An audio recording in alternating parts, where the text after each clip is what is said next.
యూదా పత్రిక మొదటి వచనం. యూదా పత్రిక మొదటి వచనం. యేసుక్రీస్తు దాసుడును యాకోబు సహోదరునైన యూదా, తండ్రి అయిన దేవుని యందు ప్రేమింపబడి యేసుక్రీస్తునందు భద్రము చేయబడి పిలువబడిన వారికి శుభమని చెప్పి వ్రాయినది. ప్రార్థన చేస్తాం.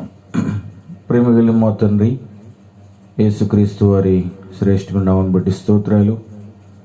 మీ పరిశుద్ధ లేఖనాల నుండి నీ వాక్యమును ధ్యానించుకుంటుండగా నీ కృపా భాగ్యమును మాకు అనుగ్రహించుము ప్రభా.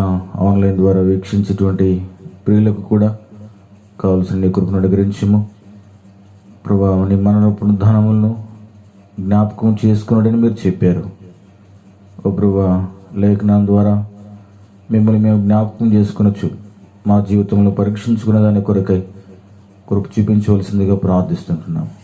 వందనము చెల్లిస్తూ మేలు క్షేమం అనుగ్రహించమని యేసుక్రీస్తు పరిశుద్ధమైన శ్రేష్ఠమైన నామం పేరిట స్తుతించి ప్రార్థించడి వేడుకొంచున్నాము తండ్రి, ఆమేన్. ఇక్కడ ఈ భాగములో యేసుక్రీస్తు దాసుడును అని మనం చూస్తూ ఉన్నాం.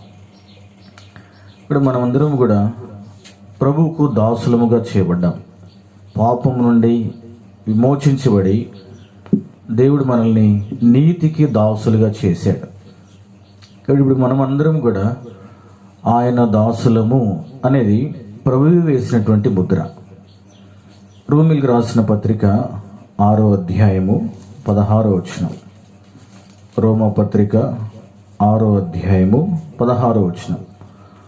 లోబడుటకు దేనికి మిమ్మును మీరు దాసులుగా అప్పగించుకొందురో అది చావు నిమిత్తముగా పాపమునకే గాని నీతి నిమిత్తముగా విధేయతకే గాని దేనికి మీరు లోబడుదురో దానికే దాసులవుదురని మీరు ఎరుగరా.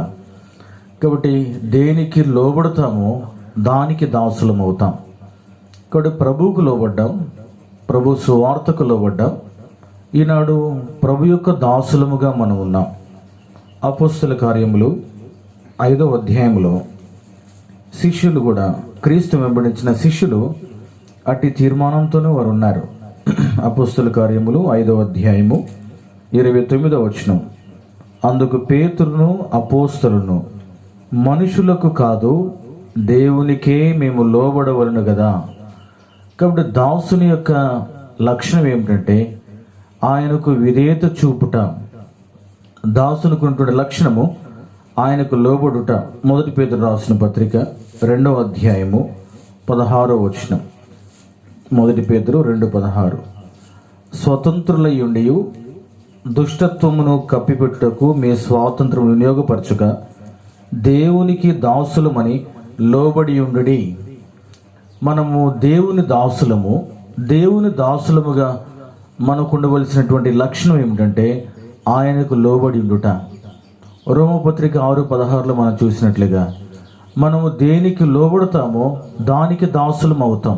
అనగా దేవుని బిడలముగా దేవునికి లోబడితే దేవునికి దాసులం, పాపమునకు లోబడితే పాపానికి దాసులం, సాతానునికి లోబడితే సాతానుకు దాసులం. క్రీస్తును అనుకరించినటువంటి శిష్యులు కూడా ప్రభువును వెంబడించాలన్నటువంటి తీర్మానంతో వారు అన్నారు, మేము దేవునికే లోబడవలను కదా అని. చూడండి, తీతుకు రాసిన పత్రిక 2వ అధ్యాయము 9వ వచనం. లోబడుట అనేటువంటిది దేనికి ఇమిడి ఉందంటే తీతుకు రాసిన పత్రిక 2వ అధ్యాయము 9వ వచనం. దాసులైన వారు అన్ని విషయముల యందు మన రక్షకుడగు దేవుని ఉపదేశమును అలంకరించినట్లు తమ యజమానులకు ఎదురు మాట చెప్పక ఏమీ అపహరింపక సంపూర్ణమైన మంచి నమ్మకమును కనపరచుచు అన్ని కార్యములందు వారిని సంతోషపెట్టుచు వారికి లోబడి ఉండవలని వారిని హెచ్చరించుము. ఇక్కడ ఒక మాట చూస్తున్నాం.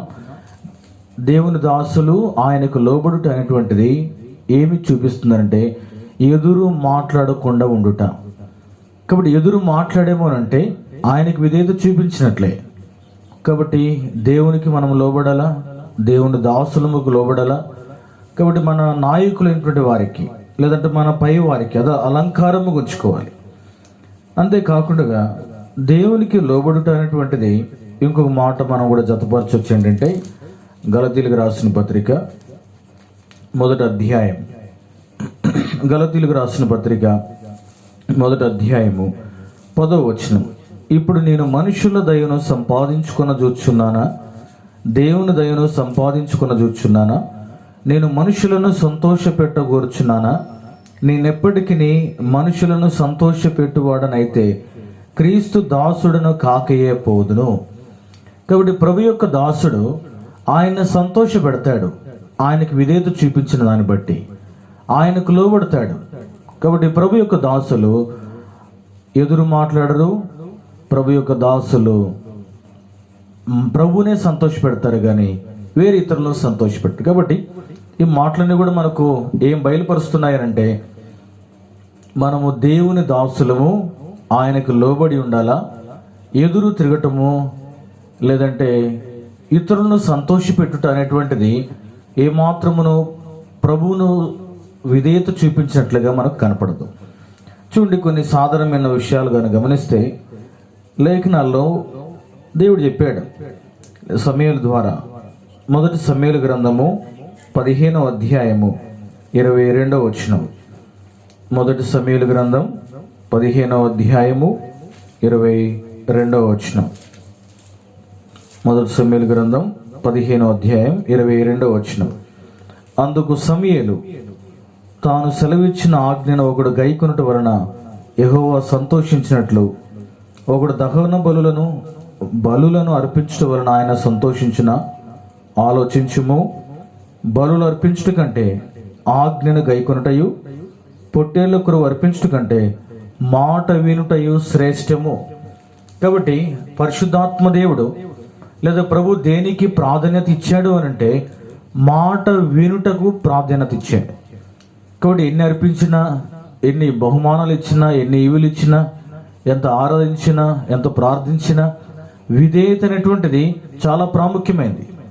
విధేయత అనేటువంటి దానికి దేవుడు ఎక్కువ మూల్యం ఇచ్చినట్లుగా మనం చూస్తాం. క్రీస్తు ప్రభువారి యొక్క జీవితంలో కూడా మనకి ఇది కనిపిస్తుంది. హెబ్రీయులకు రాసిన పత్రిక 5వ అధ్యాయము 8వ వచనం. హెబ్రీయులకు రాసిన పత్రిక 5వ అధ్యాయము 8వ వచనం. ఆయన కుమారుడయుండియు తాను పొందిన శ్రమల వలన విధేయతను నేర్చుకొనేను. క్రీస్తు ప్రభువారు కూడా విధేయతను నేర్చుకున్నాడంట. క్రీస్తు ప్రభువారు విధేయత చూపించాడు. ఆయన కూడా తన తండ్రి అయిన దేవుని ఎదుట ఆయన లోబడినట్లుగా మనం చూస్తాం. కాబట్టి విధేయత అనేటువంటిది అది ఎంతో ధన్యతతో కూడుకుంది. యాకోబు రాసిన పత్రిక మొదటి అధ్యాయం 25వ వచనం. యాకోబు రాసిన పత్రిక మొదటి అధ్యాయము 25వ వచనం. అయితే స్వాతంత్రమునిచ్చు సంపూర్ణమైన నియమములో తేరి చూచి నిలకడగా ఉండేవాడెవడో వాడు విని మరచువాడు కాక క్రియను చేయువాడై ఉండి తన క్రియలో ధన్యుడగను. కాబట్టి విధేయత చూపించేవాడు ఎలాంటి వాడంటే వాడు ధన్యుడు. కీర్తనకారుడు ఇటు విధేయత గల ఆత్మ కొరకై తాను ప్రార్థించినట్లుగా మనం చూస్తాం. 119వ కీర్తన 35వ వచనం. Psalm 119 and verse 35. నీ ఆజ్ఞల జాడను చూచి నేను ఆనందించుచున్నాను, దాని యందు నన్ను నడువజేయము. అనగా దానికి నేను విధేయుడగాలి, నేను విధేయత చూపించినట్లుగా నాకు చేయి. కాబట్టి విధేయత కొరకై తాను ప్రార్థించినట్లుగా మనం చూస్తూ ఉన్నాం. అంతేకాకుండా ఎజ్రా గ్రంథం 7వ అధ్యాయం 10వ వచనంలో వారు దేవునికి విధేయత చూపించడానికి కొరకై వారు సిద్ధపడినటువంటి సందర్భాన్ని మనం చూస్తాం. ఎజ్రా గ్రంథం 7వ అధ్యాయము 10వ వచనం. ఎజ్రా యెహోవా ధర్మశాస్త్రమును పరిశోధించి దాని చొప్పున నడుచుకున్నటకును ఇశ్రాయేలులకు దాని కట్టడలను విధులను నేర్పించుటకును దృఢ నిశ్చయము చేసుకునేను. They determined from their heart. దేని కొరకు వారు దృఢ నిశ్చయం చేసుకున్నారంటే ఆయన ఆజ్ఞలను వినేదాని కొరకై దాని చొప్పున నడుచుకున్నటకు.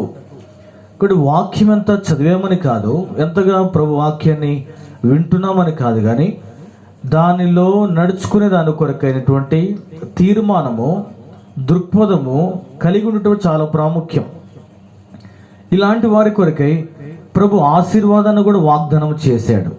కాబట్టి ప్రభువుకు విధేయత చూపించటటువంటిది ఒక విశ్వాస జీవితంలో ప్రభు యొక్క దాసులముగా మనకు ఉండవలసినటువంటి ప్రాముఖ్యమైనటువంటి లక్షణం. దేవుడు ఇశ్రాయేలు ప్రజలకు తాను చెప్పాడు ముందుగానే. ద్వితీయోపదేశకాండం 13వ అధ్యాయము 4వ వచనం. ద్వితీయోపదేశకాండం 13వ అధ్యాయం 4వ వచనం. మీరు మీ దేవుడైన యెహోవాకు లోబడి ఆయనకే భయపడి ఆయన ఆజ్ఞలను అనుసరించి ఆయన మాట విని ఆయనను సేవించి ఆయనను హత్తుకొని ఉండవలెను. దేవుడు ఇశ్రాయేలు ప్రజలకు ఇచ్చినటువంటి ఆజ్ఞ ఇది. నిర్గమకాండం 19వ అధ్యాయం, నిర్గమకాండం 19వ అధ్యాయము 5వ వచనం. నిర్గమకాండం 19వ అధ్యాయము 5వ వచనం. కాగా మీరు నా మాట శ్రద్ధగా విని నా నిబంధనను అనుసరించి నడిచిన ఎడల మీరు సమస్త దేశ జనులలో నాకు స్వకీయ సాంపాద్యమగుదురు. కాబట్టి ఇక్కడ అన్నాడు, నా మాట శ్రద్ధగా విని నా నిబంధన అనుసరించినట్లా. కాబట్టి ఆయన స్వరము వినుట, ఆయన స్వరం వినుట. ద్వితీయోపదేశకాండం 11వ అధ్యాయము 29వ వచనం. ద్వితీయోపదేశకాండం 11వ అధ్యాయము 29వ వచనం.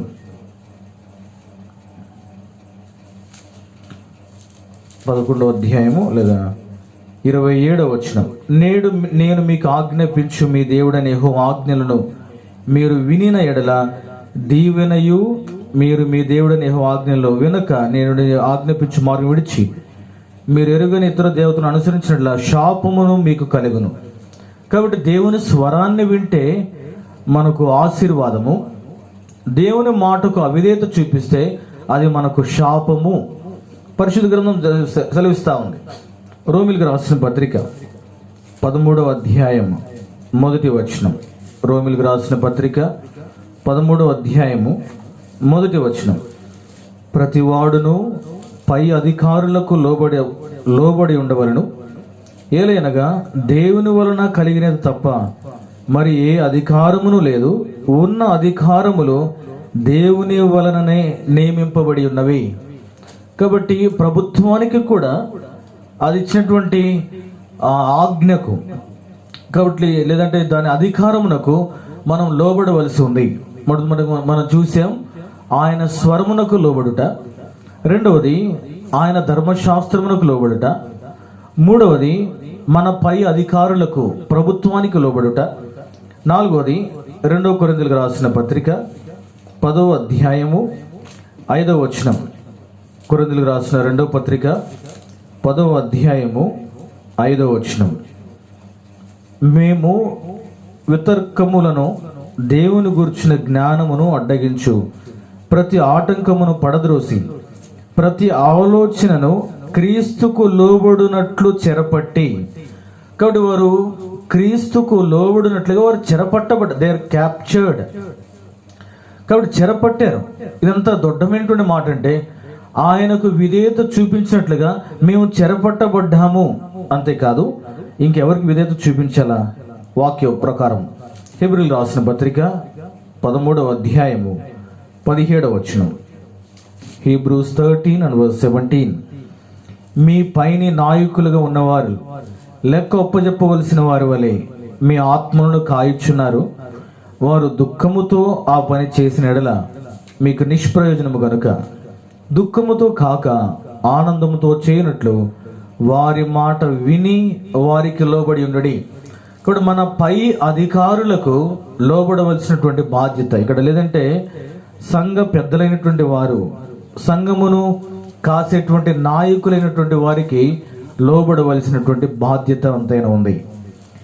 2వ దశలోనికి రాసిన పత్రికలో పౌలు అపోస్తలుడు ఆ సంఘానికి విధేయత చూపించండి హెచ్చరిస్తూ ఇంకొక మాట అన్నాడు. 3వ అధ్యాయం 14వ వచనం. దశలోనికులకు రాసిన 2వ పత్రిక 3వ అధ్యాయము 14వ వచనం.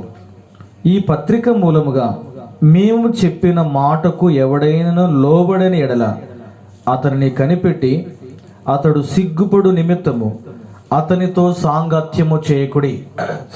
కాబట్టి ఎవరికి వినాలి, ఎవరి మాట వినాలంటే మేము చెప్పిన మాట. కాబట్టి దేవుని దాసులముగా, దేవుని సేవకులముగా చెప్పినటువంటి మాటకు ఎదురు తిరగకుండా విధేయత చూపించడం అనేది దైవ సిద్ధాంతము, దైవ లక్షణం. కాబట్టి అది ఎంత కష్టమైనా సరే, నీ జ్ఞానమునకు అది వ్యతిరేకంగా కనిపించినా సరే, దేవుని దాసుల చేత చెప్పబడిన ప్రతి మాటకు వినాలి. ఇక్కడ అన్నాడు, ఒకవేళ వినకపోతే అతన్ని కనిపెట్టి అతడు సిగ్గుపడు నిమిత్తం అతనితో సాంగత్యము చేయకుడి. సాంగత్యం చేయకపోతే ఎందుకు సాంగత్యం చేయలేనటువంటి ప్రశ్న వారిలో ఉద్భవించి ఆ రీతిగా అయినా సరే మారతాడేమో, శత్రువుగా భావించము కాదు. అక్కడ అన్నాడు 15వ వచనములో, ఆయనను అతనిని శత్రువుగా భావింపక సహోదరునిగా భావించి బుద్ధి చెప్పుడి. ఎందుకొరకు వానితో సాంగత్యం చేయకూడదు అంటే మాట వినలేదు కాబట్టి. ఎలాంటి సాంగత్యం చేయకుండా ఉండాలి అంటే వాడు బుద్ధి తెచ్చుకున్నట్లుగా. కాబట్టి వాడు మరలా వాడికి బుద్ధి వచ్చినట్లుగా, వాడిని శత్రువుగా భావించవద్దు. అయితే వాడు నేర్చుకునే దాని కొరకై, వానికి బుద్ధి చెప్పేదాని కొరకై వాడిని కొంతకాలం ప్రక్కన పెట్టుట. ఇది లేఖనానుసారంగా ప్రభువారు చెప్పినటువంటి, ఇది పరిశుద్ధాత్మ ద్వారా పౌలు అపోస్తలులు చెప్పినటువంటి మాటగా మనం చూస్తున్నాం. కొలసీలకు రాసిన పత్రిక 3వ అధ్యాయము 20వ వచనం, 22వ వచనం. కొలసీ 3:20వ వచనం, 22వ వచనం. పిల్లలారా, అన్ని విషయములలో మీ తల్లిదండ్రుల మాట వినుడి, ఇది ప్రభువును బట్టి మెచ్చుకొనదగినది. కాబట్టి పిల్లలైన వారి జీవితంలో కూడా, లేదా తల్లిదండ్రులు ఎవరికైతే ఉన్నారో వారందరికీ ఇవ్వబడిన మాట ఏమిటంటే తల్లిదండ్రులకు లోబడి ఉండుట. కాబట్టి ఇక్కడ ఒక మాటను మరలా జతపరిచాడు, ఇది ప్రభువును బట్టి మెచ్చుకొనదగినది.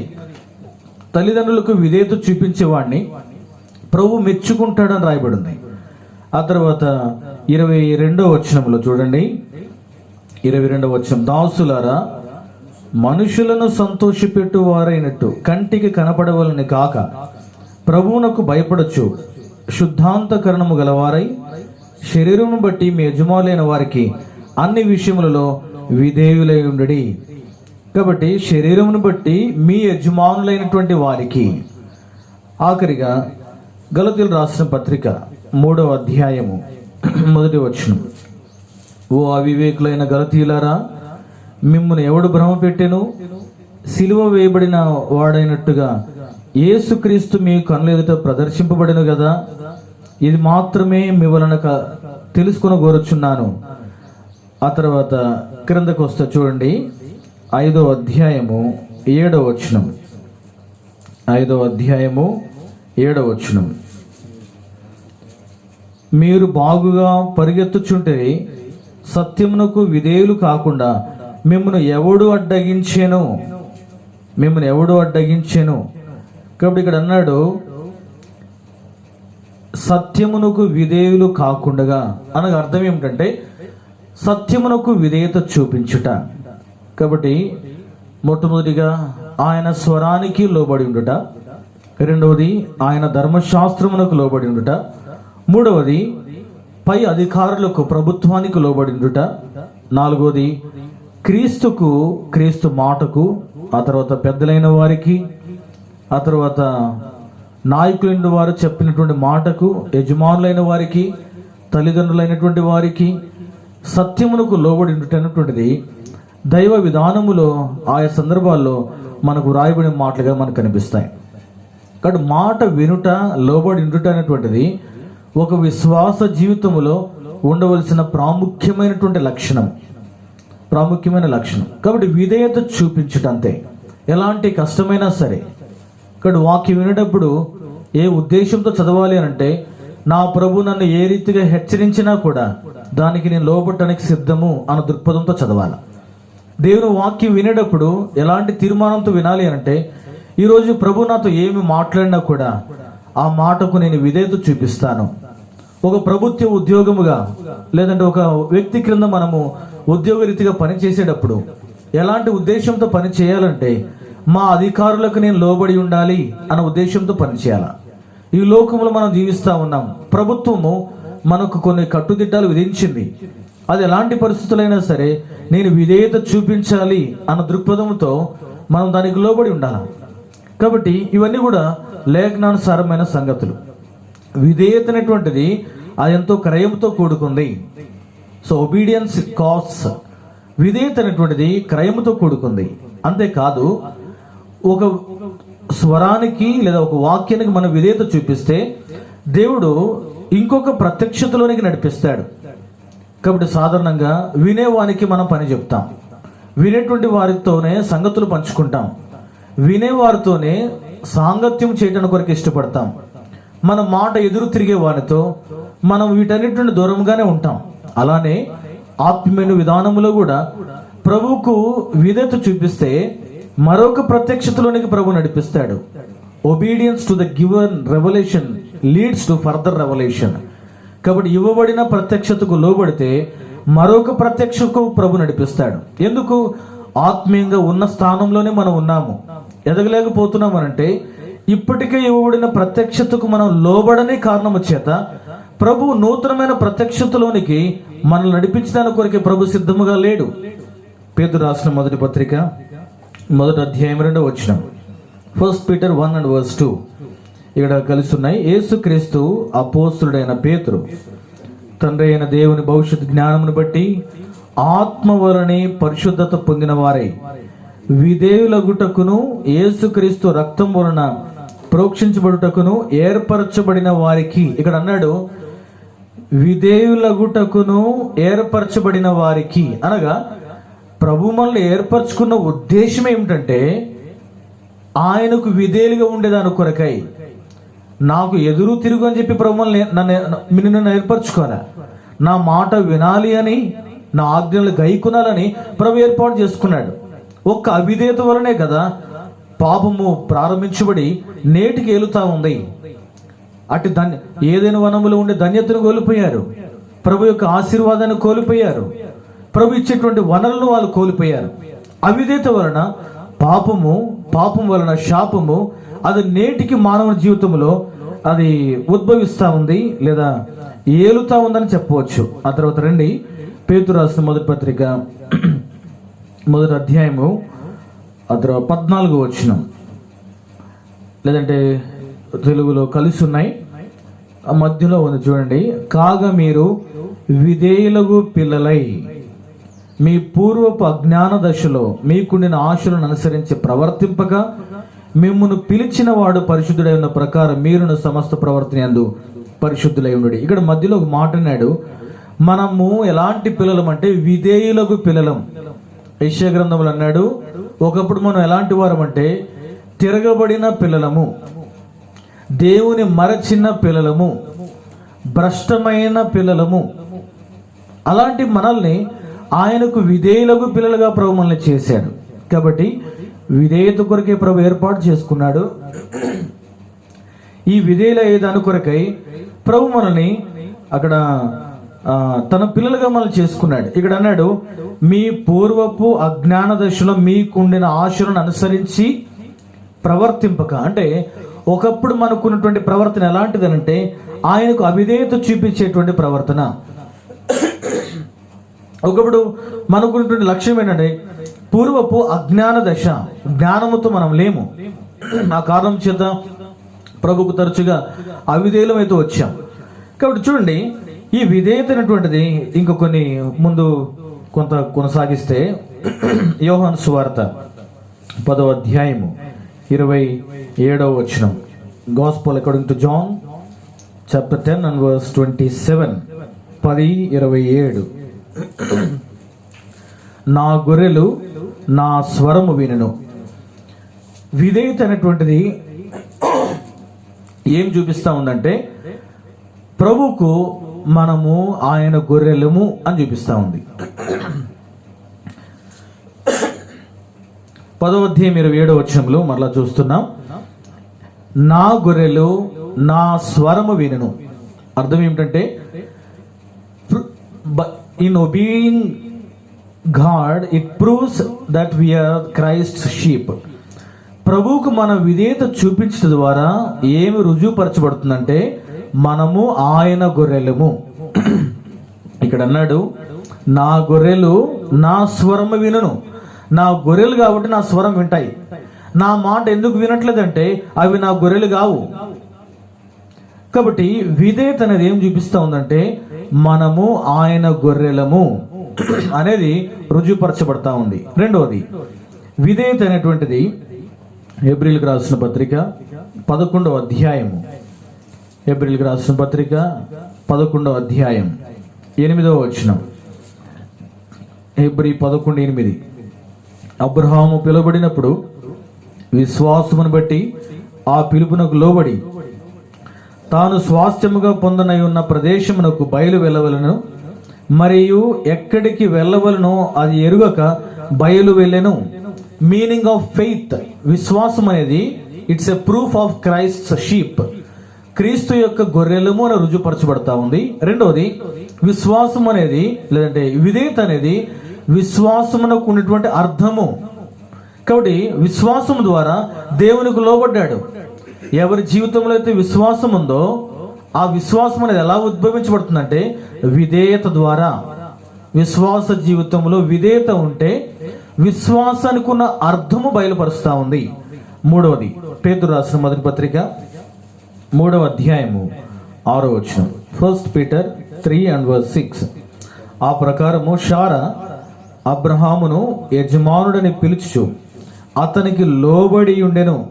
మీరును యోగ్యముగా నడుచుకొనొచ్చు. ఏ భయమునకు బెదరక ఉన్న ఎడల ఆమెకు పిల్లలగుదురు. Response of love. కాబట్టి ప్రేమకు చిహ్నం ఏమిటంటే లోబడి ఉండుట. కాబట్టి కుటుంబ నియంత్రణలో కూడా ఈ లోబడి ఉండుట అనేటువంటి చాలా ప్రాముఖ్యమైనది. నేటి దినాల్లో కేవలము అవిధేయత కారణము చేతనే అనేక కుటుంబాలు విచ్ఛిన్నం అయిపోతా ఉన్నాయి. కేవలము లోబడి తత్వం లేని కారణము చేతనే ప్రభు యొక్క కుటుంబములుగా ఉన్నటువంటి మన జీవితాలు లోక కుటుంబాలకి మాదిరికరంగా ఉండలేకపోతా ఉన్నాం. నాలుగవది, రోమిలకు రాసిన పత్రిక 6వ అధ్యాయము 17వ వచనం. Romans 6:17. మీరు పాపమునకు దాసులై ఉంటరి గాని ఏ ఉపదేశ క్రమమునకు మీరు అప్పగింపబడతారో దానికి హృదయపూర్వకముగా లోబడిన వారై పాపము నుండి విమోచింపబడి నీతికి దాసులైతిరి. మనము క్రీస్తుతో పాటు కలిసి ఉన్నాము అని రుజువుపరచబడేదే విధేయత. ఇక్కడ అన్నాడు, ఒకప్పుడు మనం పాపమునకు దాసులుగా ఉన్నాం కాబట్టి ఇప్పుడు మనము హృదయపూర్వకముగా ప్రభు యొక్క ఉపదేశ క్రమమునకు మనం అప్పగింపబడి దానికి లోబడుతూ ఉన్నాం. ఆ కారణమును బట్టి ఇప్పుడు పాపం నుండి విమోచించబడి నీతికి దాసులమయ్యాం.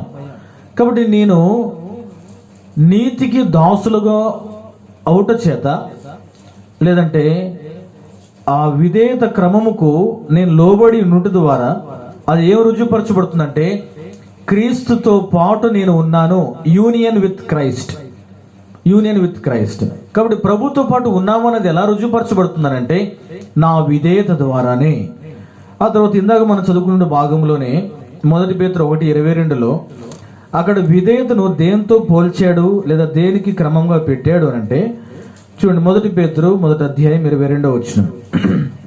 మీరు క్షయబీజము నుండి కాక శాశ్వతమగు జీవము గల దేవుని వాక్య మూలముగా అక్షయ బీజము నుండి పుట్టింపబడిన వారు గనుక నిష్కపటమైన సహోదర ప్రేమ కలుగునట్లు మీరు సత్యమునకు విధేయులవుట చేత మీ మనస్సులను పవిత్రపరుచుకుని వారై ఉండి. కాబట్టి సత్యమునకు విధేయులమవడం ద్వారా మనము పవిత్రతలోనికి రాబడుతూ ఉన్నాం. Soul of holiness. కాబట్టి పరిశుద్ధత అనేటువంటిది క్రీస్తు రక్తము ద్వారా, దేవుని ఆత్మ ద్వారా, విధేయత ద్వారా, విశ్వాసం ద్వారా కలుగుతుంది. అదే విధానములో విధేయత ద్వారా కూడా ప్రభు యొక్క పవిత్రతలోనికి మనం రాబడుతూ ఉన్నాం.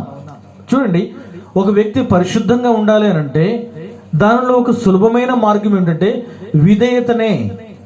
విధేయత చూపించిన కొలది మన జీవితంలో పరిశుద్ధత నుండి పరిశుద్ధలోనికి మనం వెళ్తాం. 1 యోహాను పత్రిక 3వ అధ్యాయము 24వ వచనం. పేతురు రాసిన మొదటి పత్రిక యోహాను రాసిన మొదటి పత్రిక మొదటి యోహాను 3వ అధ్యాయము 24వ వచనం. ఆయన ఆజ్ఞలను గైకొనువాడు ఆయన యందు నిలిచి ఉండును, ఆయన వాని యందు నిలిచి ఉండును, ఆయన మన యందు నిలిచి ఉన్నాడని ఆయన మనకు అనుగ్రహించిన ఆత్మ మూలముగా తెలుసుకొనుచున్నాము. కాబట్టి విధేయత ద్వారా ఏమి రుజువుపరచబడుతుందంటే, నేను ఆయనలో ఉన్నాను, ఆయన యందు నిలిచి ఉన్నాను. ఆయన యందు నిలిచుంటే కలిగేటువంటి ఫలితం ఏమిటి? ఆయన యందు నిలిచుండి మనం ఏది అడిగినా ఆయన ఇస్తాడు. ఆయన యందు నిలుచుంటే ఆయనతో పాటు మనం ఫలిస్తాం.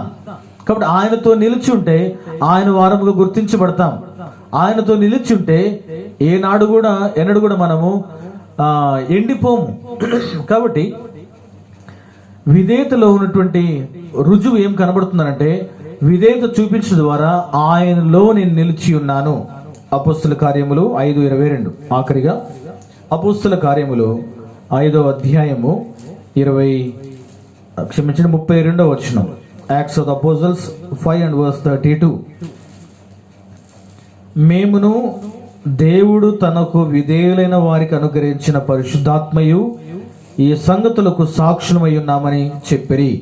విధేయులకు వారికి దేవుడు తన ఆత్మను, పరిశుద్ధాత్మను సమృద్ధిగా అనుగ్రహిస్తాడు. కాబట్టి విధేయత అనేటువంటిది ఏ విషయాలు బయలుపరుస్తున్నది? The revolution of obedience. మొట్టమొదటిగా it proves that we are the sheep of Christ.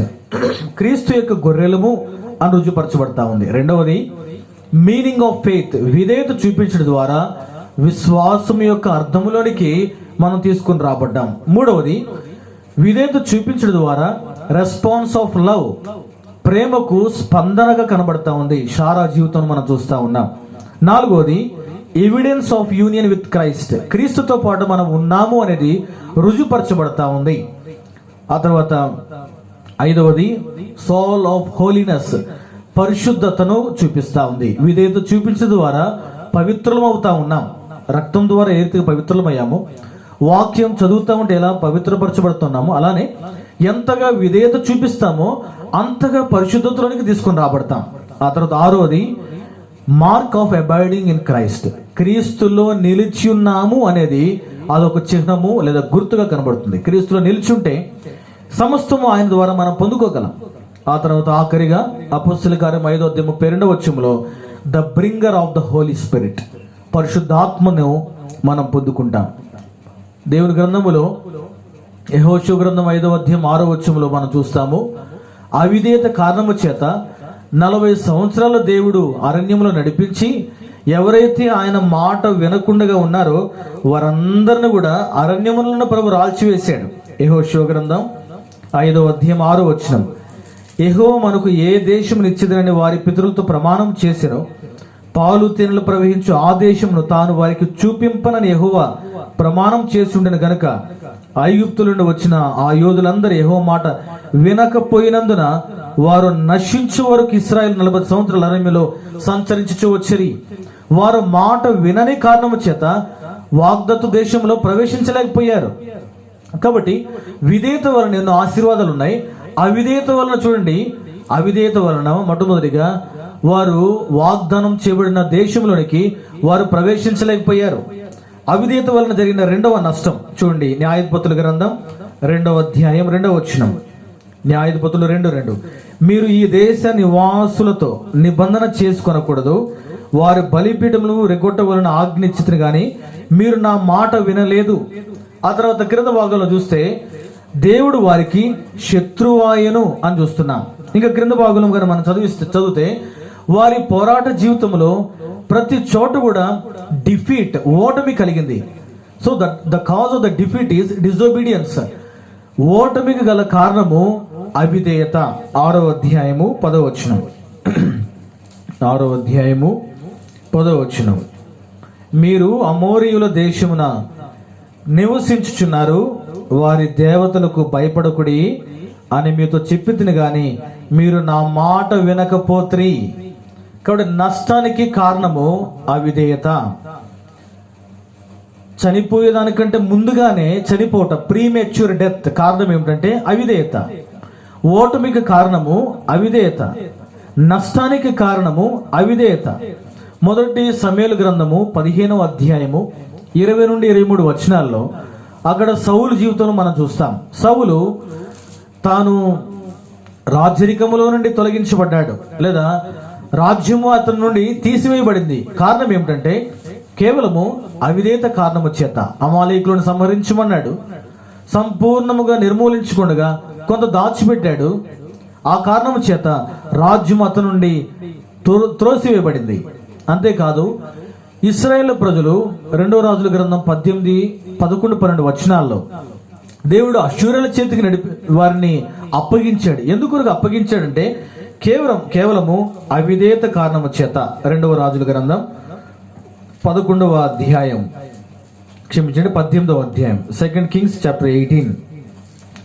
2వ రాజుల గ్రంథం 18వ అధ్యాయము 11, 12 వచనాలు. తమ దేవుడైన యెహోవా సెలవిచ్చిన మాట వినని వారై ఆయన నిబంధనకును ఆయన సేవకుడైన మోషే ఆజ్ఞాపించిన దాని అంతటికి లోబడక అతిక్రమించి ఉండిరి. అష్షూరు రాజు ఇశ్రాయేలు వారిని అష్షూరు దేశంలోనికి తీసుకొని పోయి గోజాను నది దగ్గరనున్న హలహు, హబోరు అను పట్టణములలోను మాదీల పట్టణంలోను వారిని ఉంచెను. కాబట్టి కేవలము అవిధేయత కారణము చేతనే దేవుడు అన్ని జనులకు ఇశ్రాయేలు ప్రజలను అప్పగించాడు. కాబట్టి ఈ ఉదయకాల సమయంలో మన తలంపు ఏమిటంటే మనము ఆయన దాసులము. ఆయన దాసులు ఆయనకు లోబడి ఉంటారు. కాబట్టి ఆయనకు లోబడి ఉండటం ద్వారా కలిగినటువంటి ఆశీర్వాదాలు, లోబడిన కారణం చేత కలిగిన నష్టాలు, అంతేకాకుండా విధేయత అనేటువంటిది దేనికి మనం చూపించాలో మనకు లేఖనానుసారంగా మనం చూస్తూ వచ్చాం. అంతేకాకుండా లేఖనానుసారముగా విధేయత అనేటువంటిది